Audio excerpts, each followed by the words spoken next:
నమస్కారం. చాలా సంతోషం. ప్రపంచ ఆరోగ్య దినోత్సవం సందర్భం ఇవాళ ప్రధాని మోడీ గారు యోగా దినోత్సవం ప్రపంచ దినోత్సవంగా డిక్లేర్ చేయడం జరిగింది. అంటే భారతదేశంలో యోగా నుంచి భారతదేశంలో ఉంటే ప్రపంచ దేశాల్లో దీన్ని కూడా పెట్టాలని జూన్ 21 నిర్ణయించి ప్రపంచ దినోత్సవంగా మోడీ గారి ప్రోగ్రాం ప్రకారం 3 సంవత్సరాలుగా మనం ఈ కార్యక్రమం అన్ని జిల్లాల్లో అన్ని ప్రాంతాల్లో కూడా చేసుకోవడం జరుగుతుంది. ముఖ్యమంత్రి గారు గత సంవత్సరం విజయవాడలో చేస్తే ఈ సంవత్సరం కొబ్బరి జిల్లాకు వెళ్ళడం జరిగింది. అన్ని జిల్లా హెడ్ క్వార్టర్లోని అన్ని మండల హెడ్ క్వార్టర్లోని అన్ని ప్రాంతాల్లో కూడా ఈ కార్యక్రమం జరుగుతుంది.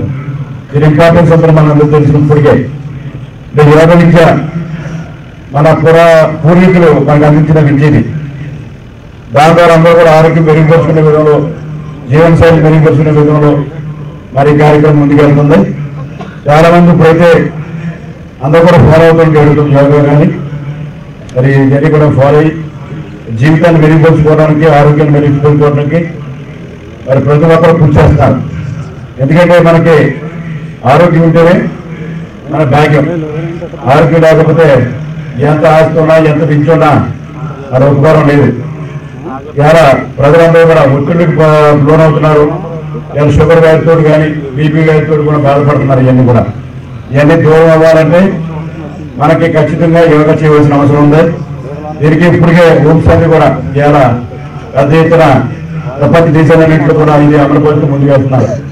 అనేక మహానుభావులు మరి పతంజలి లాంటి సంస్థలన్నీ కూడా వేళ యోగా విద్యకి ప్రాధాన్యత ఇచ్చి వీళ్ళందరూ కూడా ఎగువగా తీసుకురావాలి. ప్రతి ప్రాంతంలో కేంద్రాలు పెట్టాలి. ప్రతి కేంద్రంలోనూ కూడా ఇది ట్రైనింగ్ ఇవ్వాలని చెప్పి ఇలా పతంజలి మరి ముందుకు వస్తున్నారు. అలాగే మనకు కూడా ప్రభుత్వ పరంగా కూడా ఇలా ఆయుష్ డిపార్ట్మెంట్ ఉంది. ఇది కూడా ఆయుష్ కోఆర్డినేట్ చేస్తుంది. కానీ ఈ రోజే కాదు ప్రతిరోజు కూడా మరి ప్రతి స్కూల్లోనూ కూడా ప్రతి యూత్ ప్రాంతాల్లో కూడా ఈ యోగాని ముందుకు తీసుకెళ్ళడానికి ఆయుష్ కోఆర్డినేట్ చేయవలసిన అవసరం ఉంది. దాన్ని కూడా మన కలెక్టర్ గారికి కోరుతున్నాను.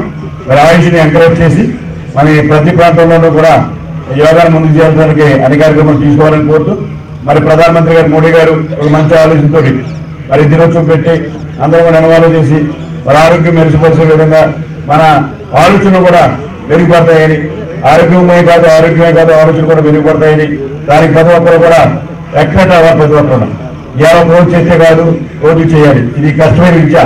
ఎందుకంటే ఓ రోజు చేసి బతికంతా మనందరికీ మొదటి నుంచి మన ఆంధ్రప్రదేశ్లో కానీ ఇండియాలో మనందరికీ తెలుసు. ఓ రోజు 4 రోజులు శాతం చేయాలనుకుంటాం. మానవ అధికారులు ఒక పట్టుదలతో చేయవలసిన అవసరం ఉంది. పట్టుదలతో మంచి ఫలితాలు వస్తాయి. ఇలా ఆరోగ్యం మెరుగుపడుతుందంటే పట్టుదలతో ఎవరైతే పట్టుదలతో ఈ సాధించున్నారో వాళ్ళందరూ కూడా మంచి ఫలితాలు వస్తాయని తెలియజేసుకుంటూ కార్యక్రమం చేసిన వైఎస్ డిపార్ట్మెంట్ అలాగే మన కలెక్టర్ గారిని కూడా అభినందించు మరి ప్రతి ఒక్కరు కూడా ఈ కార్యక్రమం ఈ రోజుతో కాదు ఇప్పుడు రోజు జరగబోతున్న కార్యక్రమం ఏదో స్కూల్లో ఏదో సంవత్సరం మనం తప్పనిసరిగా ఈ కార్యక్రమాన్ని మరి నడిపే విధంగా చర్య తీసుకోవాలని కోరుతూ